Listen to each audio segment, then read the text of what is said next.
Hello there. Hello there. Welcome to the Kenobi Podcast. I am your host. I'm Chris Kenobi. This is my new find.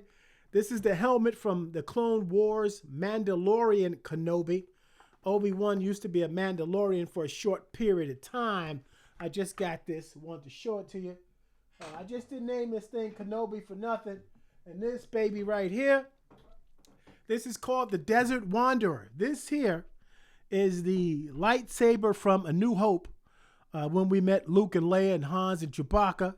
It's got the Graflex armband on it. It's got everything you need. And Kenobi had a blue lightsaber. Blue because he was a protector of the Jedi Order.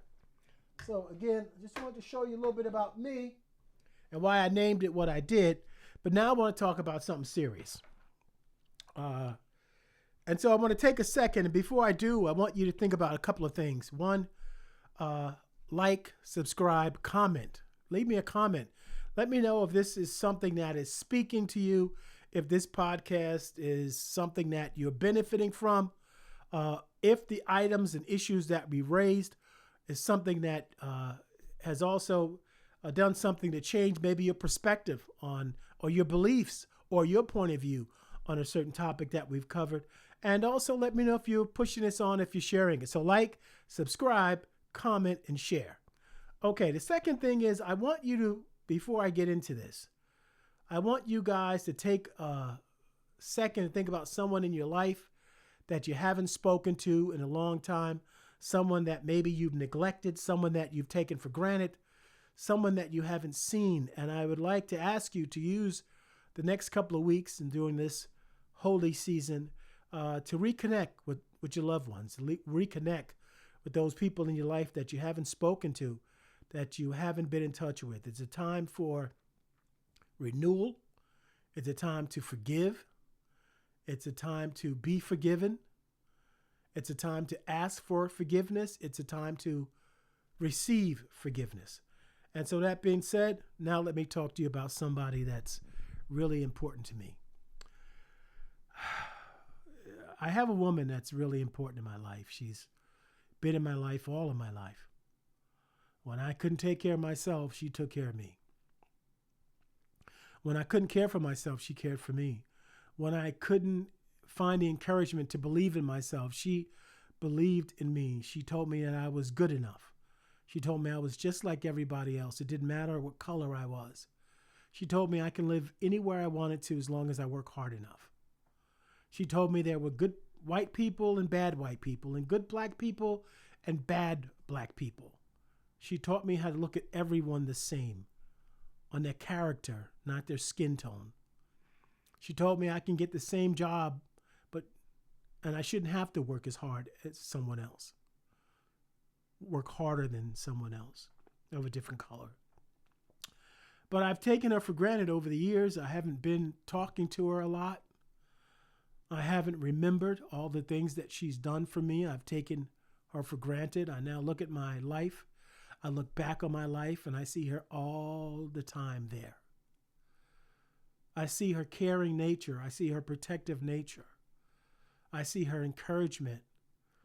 And I started to miss her. I don't know what happened, but I guess last week I started to really miss her and realize that she wasn't as close to me as she used to be. Her presence wasn't being felt, if you will. So I found out she was in the hospital. So I run to the hospital. I run in the room and I see her in a hospital bed on a respirator. And I see her with tubes stuck in her arms. I see her arms are strapped down. She can't talk. She can't move. She's drugged. Doctor comes in and tells me she might not make it. Doctor comes in and tells me that she's going to need some help to live. And the doctor asked me the question, what are you prepared to do for her to live? And I want to introduce you to this person today because she's important to me. And this podcast and me reaching you is important to me. And I'm going to introduce her to you But you're going to find out I'm reintroducing her to you. Because you see, you know her. You've had her in your life as well. You've experienced the same love and protection and encouragement from her that I have. You received the same sense of justice for you, that she was fierce and fight for you. And so I'm not introducing someone you don't know. I'm reintroducing someone in your life. And I want to introduce her to you right now. I want you to meet Liberty again. Liberty is a woman. Liberty is a woman. And before you get mad about this story, everything I told you is basically true from a certain point of view. So let me tell you about her a little bit. Why is Liberty a woman, first of all? Well, Liberty's a woman because if you go in Manhattan, you see her standing there with a drape on and a torch, and she's saying to us, she says what? She says,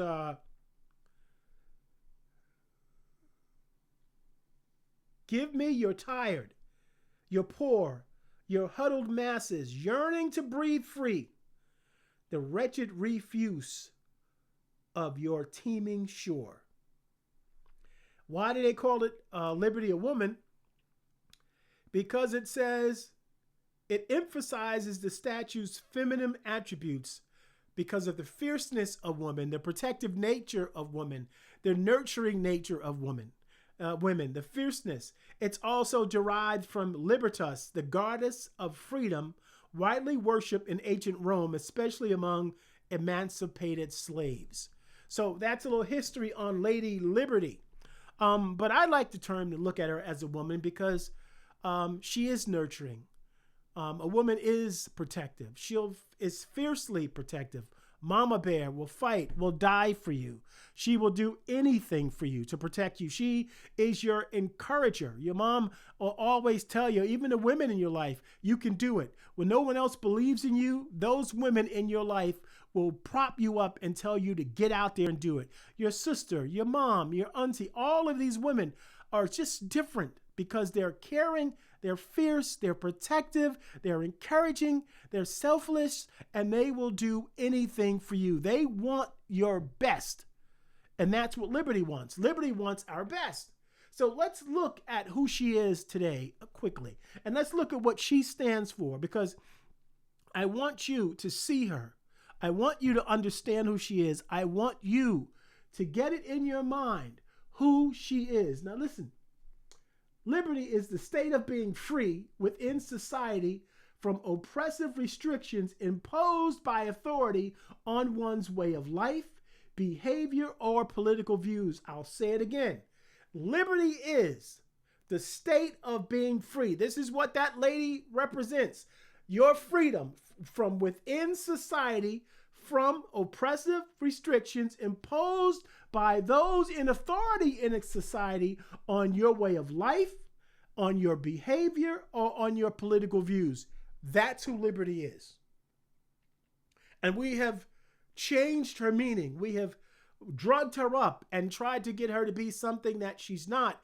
We put her under plastic surgery and tried to reaffirm and recreate an image of who she is. But that's Liberty. That's what she is. That's who she stands for. The state of being free within society from oppressive restrictions, whatever those restrictions are, from society.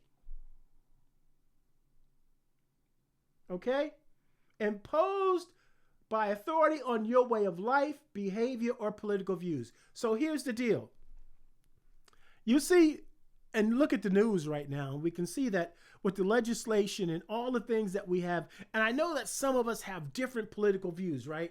Like I know that some of us believe in this issue or that issue, but Liberty says, listen, this is what Liberty says, not what Chris Kenobi says, but this is what Liberty says. Liberty says, Chris, you are free within this society, this American experiment, from oppressive restrictions put on you by the authorities in the society in America that put oppressive restrictions on your way of life, on your behavior, or on your political views. And it says, the behavior part, let me be clear. This is not saying that liberty says you can go out there and rob or steal or speed. Liberty says you're free from the oppressive restrictions on your way of life as long as you're being safe, as long as you're not trying to hurt yourself or others or hurt the society as a whole. But liberty says I'm free. Liberty doesn't distinguish me and say if I'm gay or straight. Liberty doesn't say it matters if I'm gay or straight. Liberty doesn't say if I am an abortionist or not. Liberty, look what she says. Liberty doesn't say that. The oppressive restrictions imposed by authority. So now that becomes the question, right? So who gives us the authority to put oppressive authority on others? And I know that the issue then, some of us will put this back now and say, because it's God, right? Because the things that we're proposing in our society are restrictions because they're part of God's law. And they're things that God's against. So if God's against it, and this society was birthed on the founding fathers and on the beliefs of the Bible itself, even though that was flawed, and even though then they themselves said they were looking to do a more better union, and we had to evolve that over the years. So we say because it's godly. If it's godly, we need to, as a godly society, impose those restrictions. But I submit to you this, and let me ask this to my Christian brothers and sisters. We talk about the gospel message, correct? So we talk about our gospel message. Jesus came so that we can be free, right? From the bondage of sin. So he gave us a certain amount of liberty. But going before that, our Creator God created us, right, in his image, but he also gave us a deposit of liberty. He gave us freedom to choose.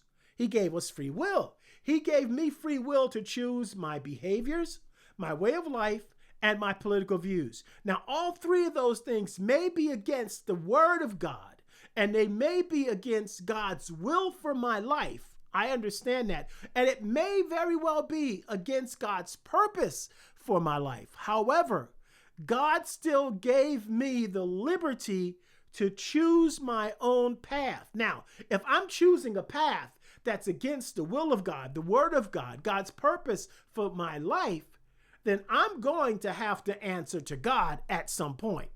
The Bible makes it clear we all must stand before the judgment seat of Christ, correct?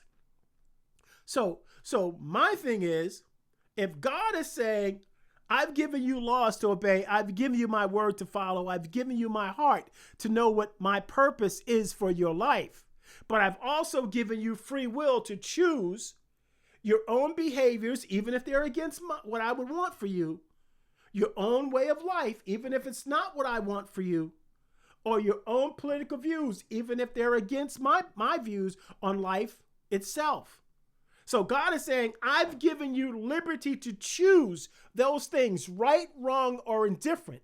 Am I not correct? My Christian brothers and sisters, comment, leave me some comments here, please. Am I correct in that?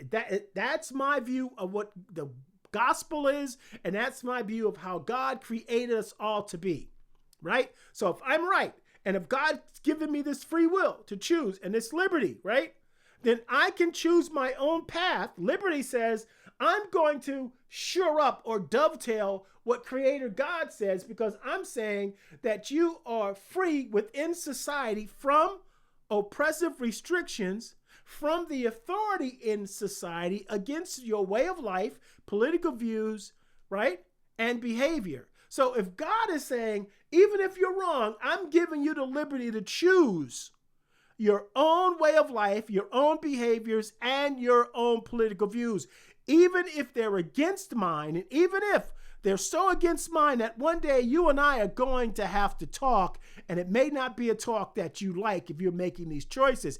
even if God is saying that I am creator God and I have given you this liberty, right? My next question to you, and from a certain point of view, and I'm speaking today for liberty. I'm speaking for liberty. So from liberty, I'm asking you, who are we to then do something that God is saying even he wouldn't do? God is saying, I'm not imposing my will on you. I'm not imposing my oppressive restrictions on your way of life, even though I know it's best for you. I'm going to give you the freedom to choose, even if you choose wrong.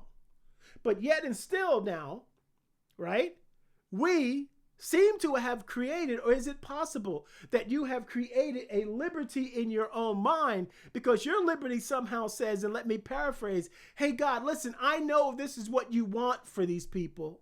I know you don't want them living this way, and I know you don't want them living that way, and I know that the things that they're doing is against your word, and it's murder, or it's this, or it's that. I know all of those things, and I know that you can't stop them, so I'm going to stop them for you because I know that's what you want.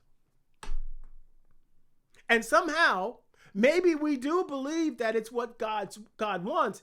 And maybe by chance, it's something that God wants. But remember, you're not God and I'm not God. But I do know that God gave me the liberty to choose. God gave me the liberty to choose right, wrong, or indifferent. And I'll have to deal with God on that. So my question to you is, do we have the right now? And I know that we've all made these judgments because we have all misinterpreted what she stands for. Have we jumped over liberty? Have you jumped over liberty and been part of a system and an authority that have put on oppressive restrictions imposed by the governing authority on one's way of life because of their sexual preference, on one's way of behavior, of how they live and who they live with and who they choose to be with and how they choose to live and where they choose to live, or their political views, if they're pro-Trump or negative Trump, if they're Democrat or Republican or progressive. I'm asking you, is that liberty, is your view of liberty giving them that same freedom? Or are you putting oppressive restrictions on people in the same society who's entitled to the same liberty and freedom that you're entitled to, but somehow you're just not giving them that? And that's the question that I'm going to ask to the church. I'm asking that question to our neighbors. And I know we all have these views. And so my question to you today is, I want you to think about her. I don't want you to think about how you feel about a certain issue. I don't want you to think about how I feel about a certain issue. I want you today to think about her. I want you to think about her and how she feels about a certain issue. And so now I've given you God's perspective on liberty, right? I've given you liberty's definition of liberty, right?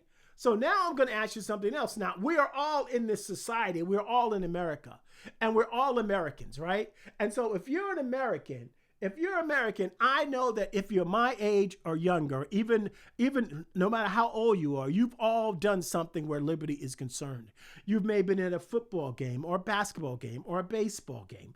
You may have been at a wrestling match. You may have been at the Olympics. You may have been somewhere, some way, some shape, some form that you took your right hand and you put it right here and you said some words. And I believe that you believe those words. And I want you to read these words with me today. And I want you to really then think about these words. And let's think about what these words mean. Because words have power. And it's these words that will get liberty off of that respirator. Because people, liberty is dying. But let's read these words. Now, these are your words and my words. And if you are now an American citizen, these are your words too. And let's think about this.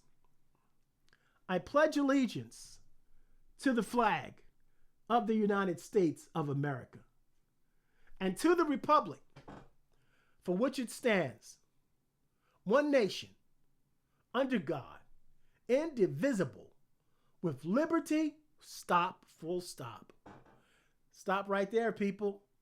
My American brothers and sisters, may I call you that? My American brothers and sisters, look at that word that's in there. God gave it to us. She told us who she was. And the founding fathers, right? I'm going to show you that. But right now, in this pledge to her, and I pledge to the flag, to the premise of the flag, to the premise, and what that flag represents is the American experiment. That's what that flag represents. That flag represents freedom, liberty. And look what it says, the last 6 words, with liberty and justice for all. And I want you to see that again. With liberty, that's freedom within society from oppressive restrictions from the authority in that society on one's way of life, behavior, and political views. With liberty, with that freedom she's given us. And then the justice, liberty and justice, hand in hand. They work together. Justice holds up liberty. Justice support liberty. Justice put his hands and nurtures liberty and says, I've got your back. Nobody's going to mistreat you. We're going to enforce what you stand for. That's what justice does. Justice says, I'm going to enforce what you stand for, liberty. With liberty and justice for all. Now, full stop on that. I've got to ask you some questions, my brothers and sisters, my Americans. Does it just say for liberty and justice for straight people? Does it say liberty and justice for Christians only? Does it say liberty and justice except gays? Does it say liberty and justice except those who are trans? Does it say liberty and justice if you can't afford Medicare? Does it say liberty and justice if you can't afford food to eat? Does it just say that? I mean, it says it. Please look at it again. Liberty screaming out. She's screaming out today. And I am talking for her, and I am talking from her point of view. She is saying that I grant liberty. I grant that freedom from that oppressive restriction to everyone. It doesn't matter who that person is or what that person is. I'm giving it to that person. It doesn't matter their way of life. It doesn't matter what they stand for. It doesn't matter who they stand for. It doesn't matter how they vote. It doesn't matter. She is saying, I am screaming out for that person, no matter who she is.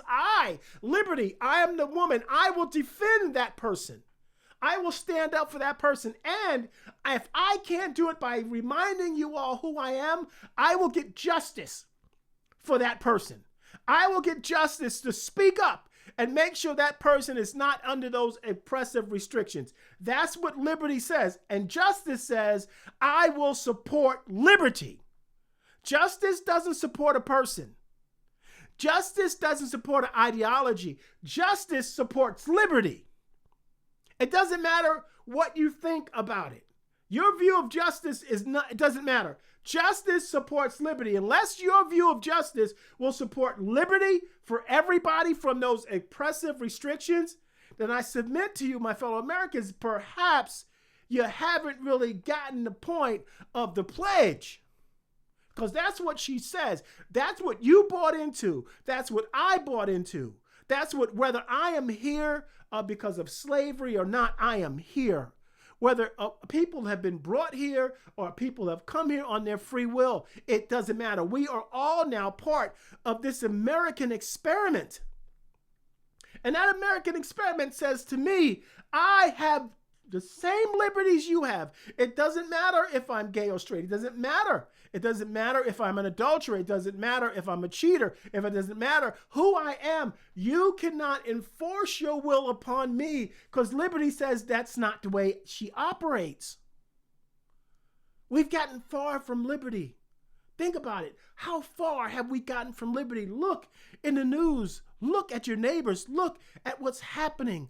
Are we really indivisible? Are we really indivisible? What if it just said one nation under God, full stop? We've got a melting pot here. But that's what, I'm sorry. there's this viewpoint of Christian nationalism that says that it should be that way, but that's not what God is saying. God said, I'm giving you liberty to choose. He said to his sons, I'm giving you liberty, free will. You can choose me or you can choose whoever you want. We'll deal with that in the end. But the bottom line is, I am not overstepping, even though I am God. And even though I can make you do it, I can rewire you to obey me. I have given you the liberty to choose. Now, God gave me that liberty. Liberty gives me this liberty, but the authorities in this liberty is saying, nah, we're going to change that. Because somehow God doesn't know what he wants, and we know what he needs. And somehow even the people don't understand, the collective in our society doesn't understand what these people are doing to us. So we have to jump in, right? So I say to you, Liberty is dying, and I'm worried about her. She is sick. She is on a respirator. She does have her hands bound up, and there's wires and tubes going in, and she's being force-fed a doctrine that doesn't stand who she is. She's been injected with lies and innuendo and bigotry and hatred. She's been injected with self-righteousness. She is sick, people, and she needs us for once. All of these years, no matter who you are, maybe we don't live the perfect life that we want to live or the best life that we're entitled to, but it would be nothing without liberty. And all our lives, she has been there in the shadows, making sure, and she has put people in our path that defended our rights and defended who we are. And we've forgotten her. We've got to awaken ourselves. We got to be woke. We got to remember what liberty stands for. Liberty doesn't care. When all the people are talking and pointing fingers and we're calling each other's names, I ask you again, if we're all Americans, should we be doing that? This is what it says, liberty and justice for everybody. It doesn't say anything else. That's it. It's plain, it's simple. It's not confusing. It's not complicated. And we've been convinced we're so busy fighting each other. We're so busy being divided that we're not thinking about liberty. We're so busy being separated that we're not indivisible. We're not on a common goal. We're not saying we're all Americans. We're not saying we're all in this together. We're all at each other's throats, and your view and my view and what your way of life and my way of life is different. And I'm not a Christian and you're a Christian and you're a Muslim and you're this and you're Palestinian. It doesn't matter. Don't you see what she's crying out even from the hospital bed? And she's saying, I want everyone to experience me. Every single person, I want them to experience me. And do you know what's happened over the years? How does liberty die? When it's forgotten. Liberty dies when it's forgotten. And liberty, we forget the fallen, those that believed in her so much. Those brave men and women who believed in her so much that they went and they died for her. They died. They fought on foreign soil, believing in the premise of what she stood for. They left their homes and their families, and they went and they fought. And some never came home, but they left and died on foreign ground, believing in the premise of the American experiment. That's what they believed in. That's our fallen, and that's why they should be honored. And that's why we say to veterans, thank you for their service, because they gave up their lives and their bodies, and they put it all on the line, believing in her, believing in liberty, believing in what she stood for and what this country stands for, and we're not even honoring them anymore. Look at that. Look at that. So we talk about the people that have died for her. We talk about our Declaration of Liberty, July 4th. And we get outside and we want to get in the pool and we want to barbecue and we got friends and family coming over and we'll pop out a couple of beers and put some hot dogs on the grill and we'll talk about life. Maybe we see some fireworks, maybe we see something else, but it's all about the day. We don't remember what liberty is and why we're celebrating her that day, why we're giving her a day off so that we can all tell her how much we love her and how much we appreciate her and how sorry we are for forgetting the sacrifices of those that believed in her and forgetting how important it is for us to speak up for her. That's what it's about. That's what July 4th is all about, but we're not there. We're not really there. So liberty dies. It dies when we forget our fallen. It dies when we somehow don't care anymore about that. And we forget that those people, there's tons of people in the beginning, from the Declaration itself, all through the civil rights, the Civil War, all through World War I and World War II, all through the civil rights movement, all through Afghanistan and Iraq, all through Ukraine, people that believed in the premise of what she stood for, that put their lives on the line for you and me and for what she is. Don't you think she's due a thank you? Don't you think she's due more than that? And how does liberty die? Liberty dies when we're so busy at each other's throats that we're distracted. We're distracted. We take our eyes off of liberty. You see, when people have us fighting one another, when people have us at each other's throats, we're so busy yelling and screaming at one another that we're not talking and looking at liberty, because all arguments will be settled with liberty if we just keep our eyes on liberty. No, but we don't, because you see, they have us fighting each other. We're fighting each other because they're different sexual preference. We're fighting each other because of the different color. We're fighting each other because of the different lifestyles. We're fighting each other because of where they come from. We're fighting each other because of our different economic status. They have us so busy. The authority within our society has us so busy at one another's throats that we have taken our eyes off of liberty. Do you not see that?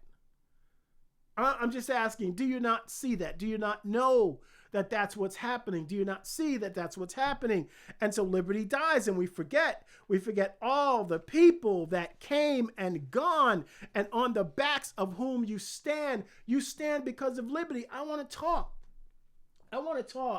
to our athletes today, our black athletes first. You stand because of liberty.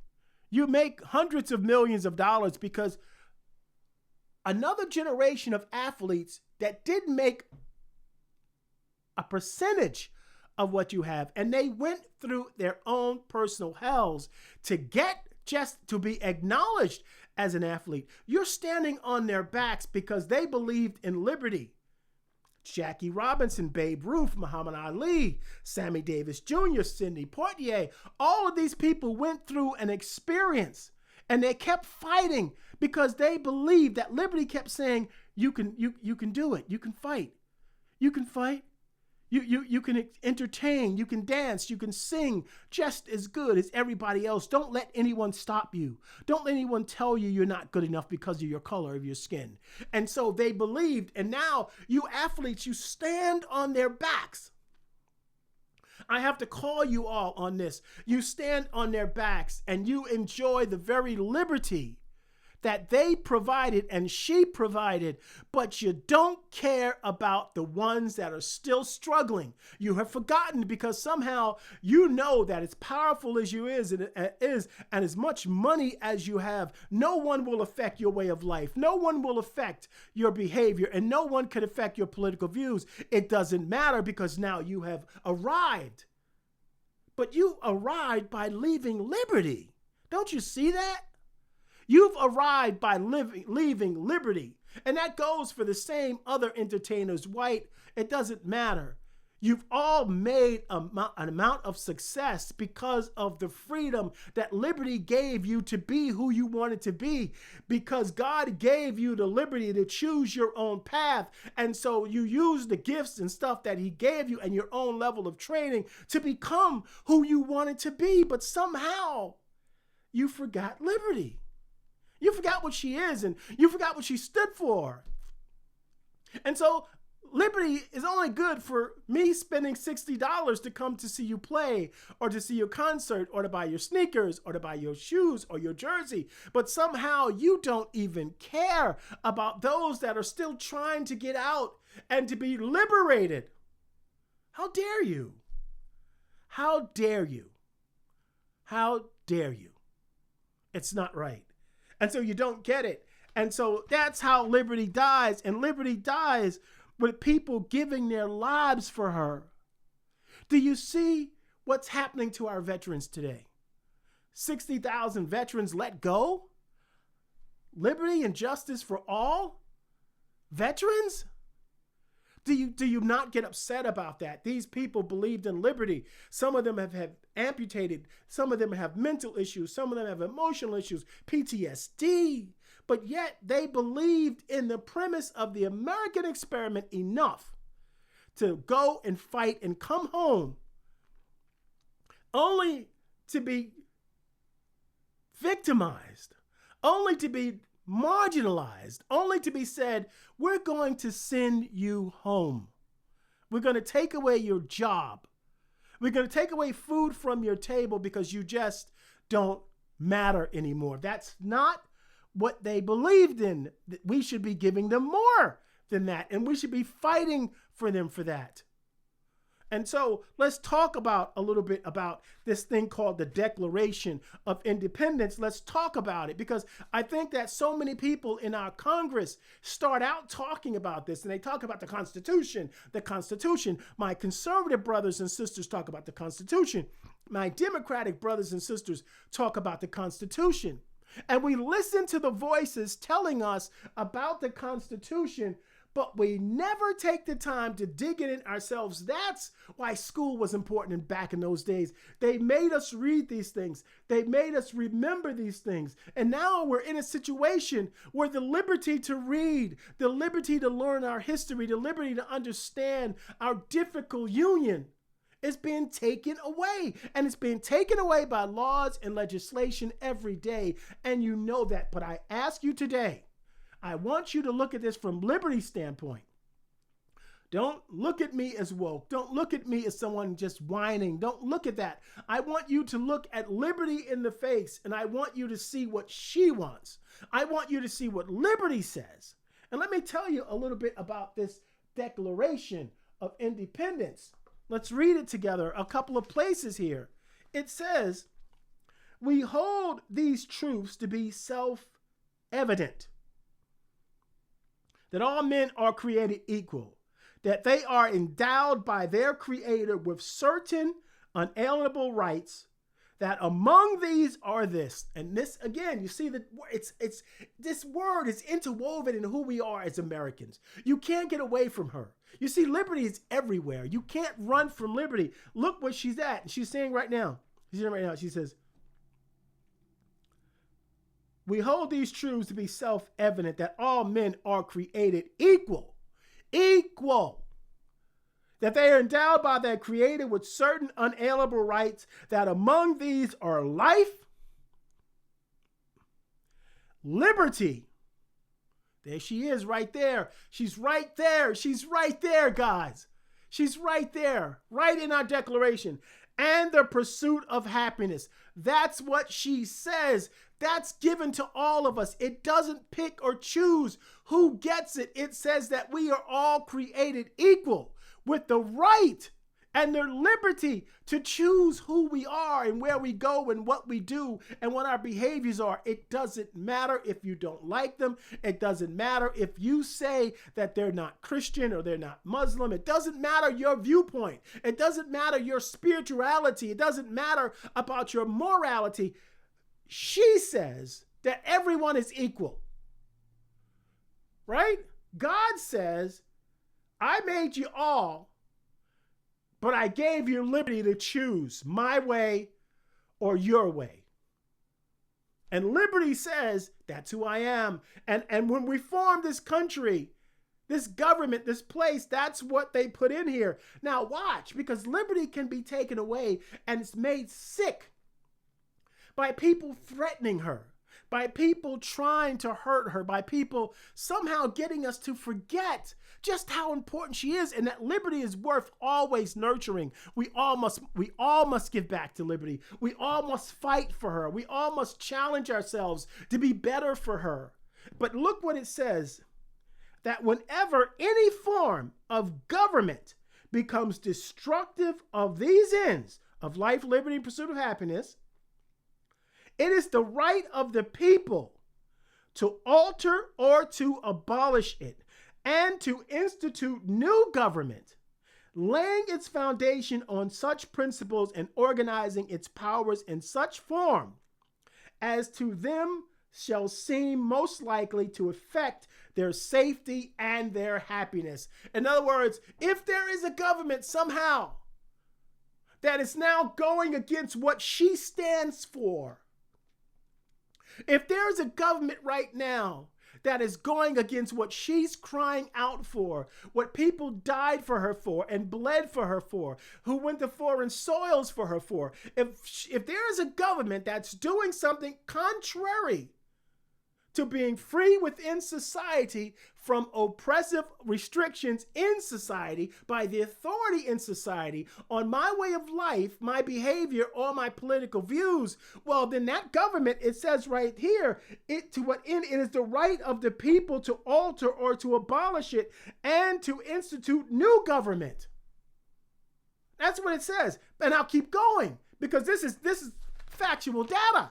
It says here, but when a long train, first of all, it kind of says, listen, you have to be prudent. You just can't remove every government, and you have to do this with precision of care. But then it goes on to say, how do you test when a government is really against liberty, right? When you can say that, listen, it's not just a law that I don't like. It's not just legislation that I don't like. This is really an affront against who liberty is. It says, when a long train of abuses and usurpations pursuing invariably the same object evinces a design to reduce them under absolute despotism, it is their right, it is their duty to throw off such government and to provide new guards for necessity which constrains them to alter their former system of government. So in other words, when you see someone usurping the laws over and over again, a long train of abuses, it says a long train of abuses. Get that with me now. A long train of abuses. And it says it to reduce them under absolute despotism. Okay?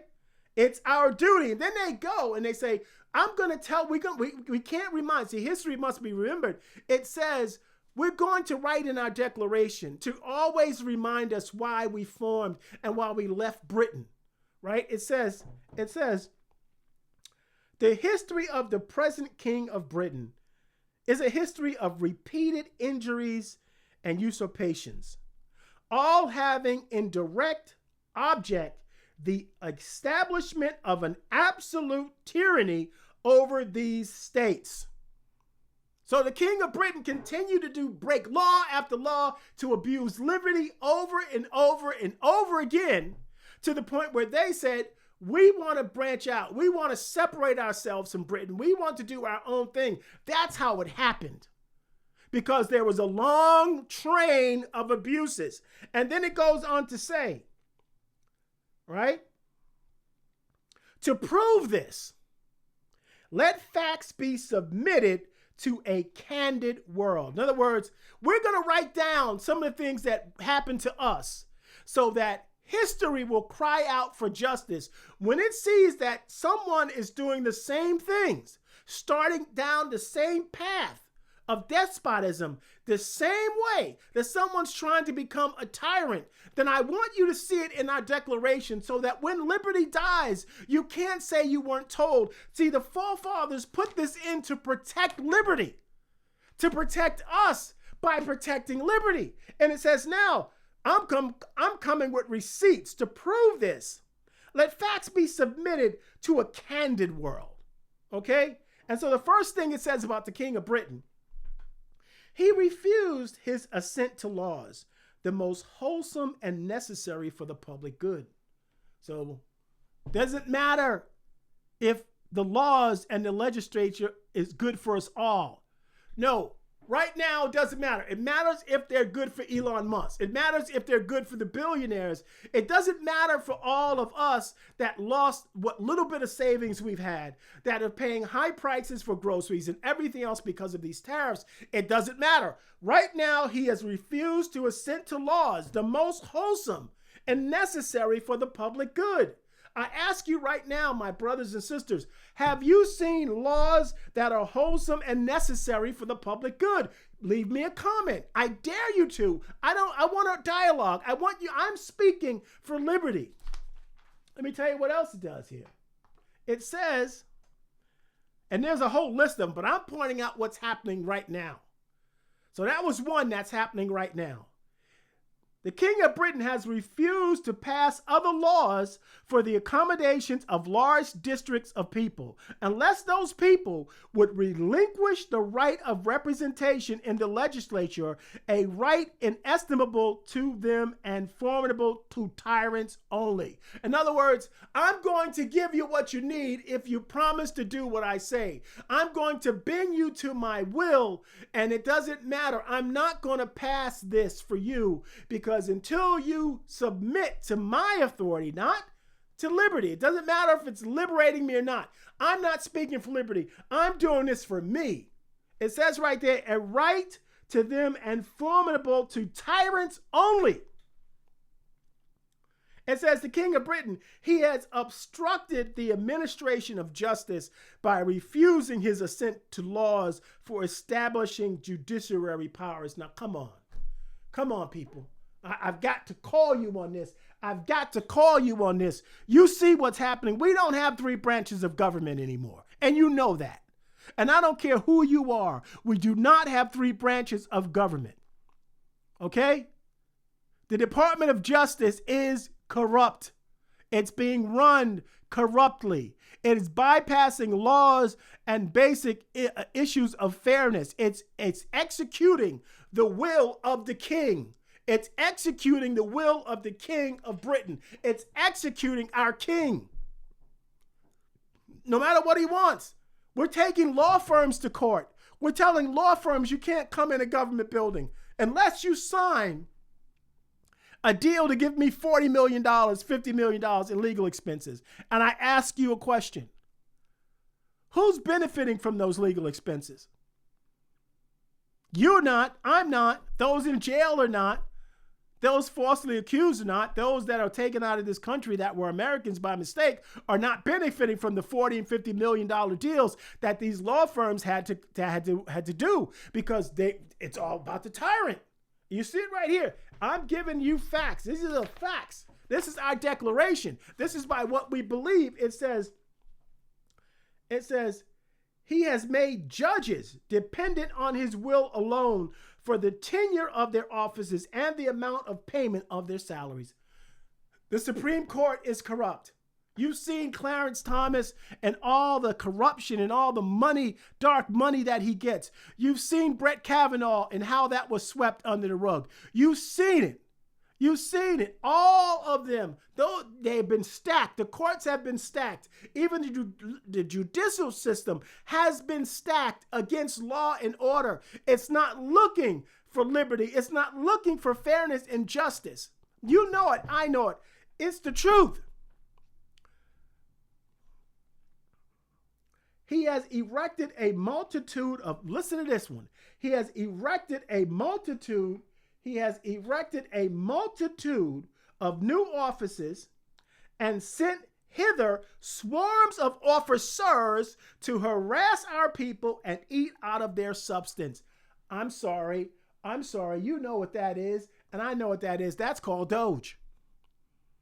You know that's called Doge. It says right there, he has erected a multitude of new offices. These offices are raiding, going in government buildings, getting rid of people, firing people without due recourse, firing people that have great performance reviews, getting rid of 70,000 veterans, closing down the Social Security Department, closing down Social Security offices. You see what they're doing. And so when you're firing all these people and letting them go, you know what you're doing?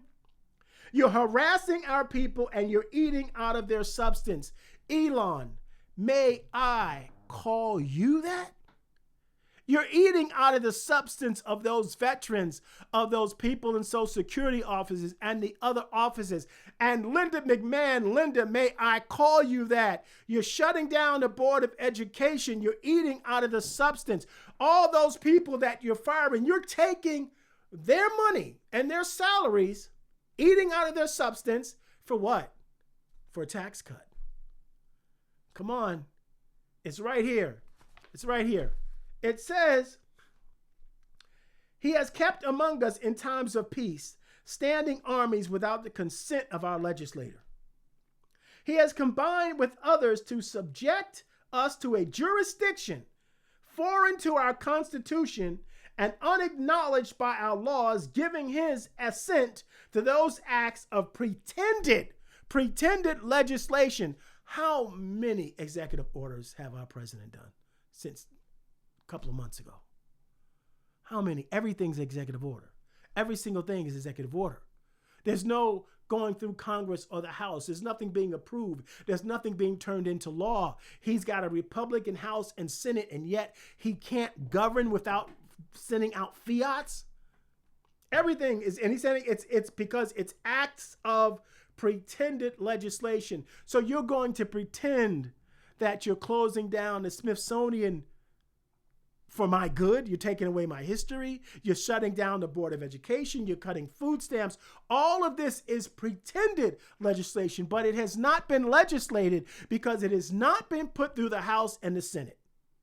That's what he's done. That's what the King of Britain was doing. He cut off our trade with all parts of the world. Come on, guys. Tariff City. I'm not against my president or my king. I'm against anyone that doesn't stand for her. I'm against anyone that doesn't stand for her. I'm going to fight for her because I've ignored her too much. I'm going to get her off that respirator. If I have to do it by myself, I will stay by her side, but I will speak my voice and maybe speak winds of life back into her. He has imposed taxes on us without our consent. He is depriving us in many cases of the benefits of trial by jury. Now, come on. You've got people being taken in the middle of the night that are not getting due process, are being shipped out of the country on a plane and put in one of the world's worst prisons. And some of those people were innocent. But if they would have got due process, they would have been found innocent. Now, come on, it's right there. That's what the king is doing. It says, he is transporting us beyond seas to be tried for pretended offenses. These people are being taken out of this country and being charged with doing things because they got on the wrong tattoo or they got on a different tattoo. And that's the way it is. And that's the facts. This is our declaration. They said, hey, when you see a king or you see someone doing this stuff, be careful because liberty is dying slow. When you see these things happening, then I want you to rise up for liberty. They put it in here as a fail-safe, that if we would ever get so far away from liberty that we forget that she even exists anymore, that we forget that she's in the old nursing home and she's all by herself in that dark room by herself, that we would remember what she did for us and what she stood for. And I'm sorry, but you have to see liberty is dying. People, liberty is dying and it's not cool. We've got to fight back. And I'm talking to this young generation. You guys are the next line of defense. I don't have that many years left, but the years I have left, I'm going to fight for her.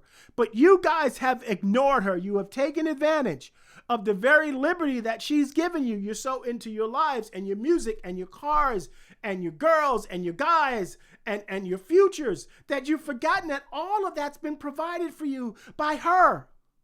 And you've forgotten her, and it's time now for you to speak up before she's gone. It's time now for you to fight for her. It's time now for you to vote for her. It's time now for you to write a congressman for her. It's time now for you to speak up for her. It's time now for you to defend her. Young people, please. For her, for your children, for your grandchildren. Fight for them now before they're here. And if they are here already, you've got to speak to their liberty. Liberty wants them to still enjoy that same freedom that you did. Don't ignore her. Because if you're ignoring her, you're setting them up for failure. You're setting them up to go back and change. You're setting them up to be denied. You're setting them up to be chosen, pointed out, and separated because of their race or their gender. You're setting them up for pain. You have to fight back, young people. You must defend her. You must fight for liberty. And I speak to our churches. You have ignored her. You have ignored her. And you know you've ignored her. Why do I say that? Because somehow you have taken the place of God and you've aligned yourself in a political arena where somehow you think you know what's best for God and what God says best for the world.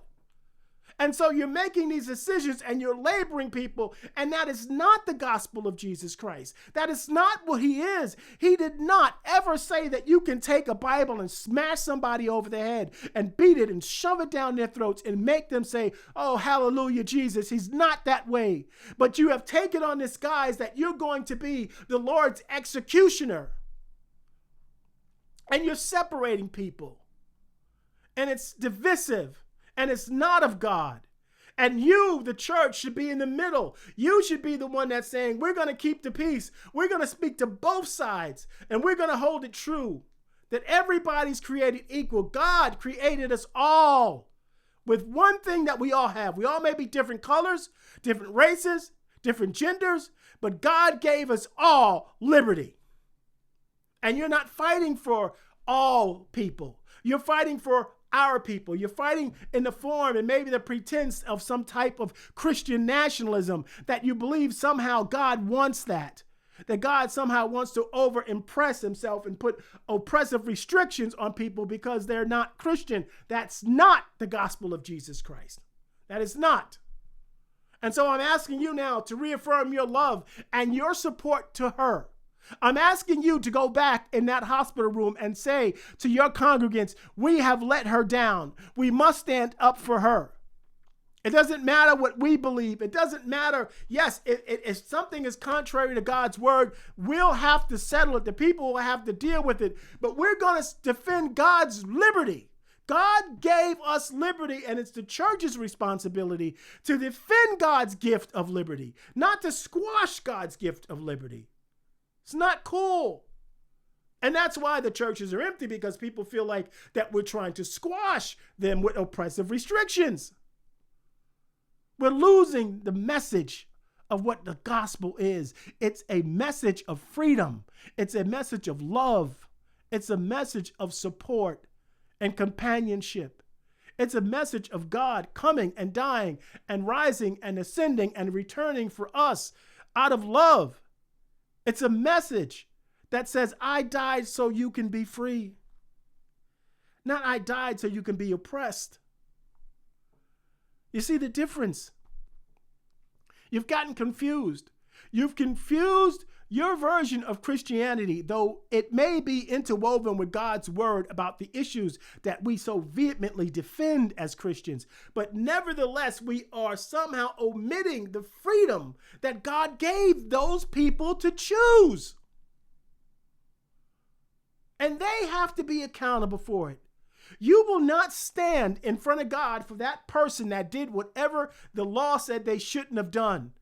Whether it's because of their sex or their gender or their right to choose, it doesn't matter. You will not put them in heaven, and you cannot put them in hell for that. Only he can. And he said, even if the decisions they make are against me, I will deal with them, but I will not take away. God will not take away their liberty. We don't have the right, church. We don't have the right. And I'm just going to speak about that. And I'm going to go.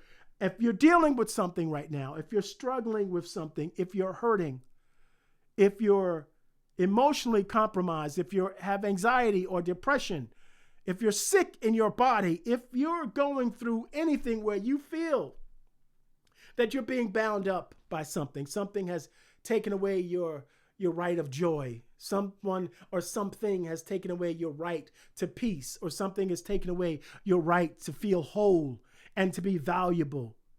Something has taken that right away and you don't feel whole. I say to you, there is a gospel of Jesus Christ that came for you to be free. And all you have to do is ask him for mercy and ask him for help and ask him to come into your heart and come into your life.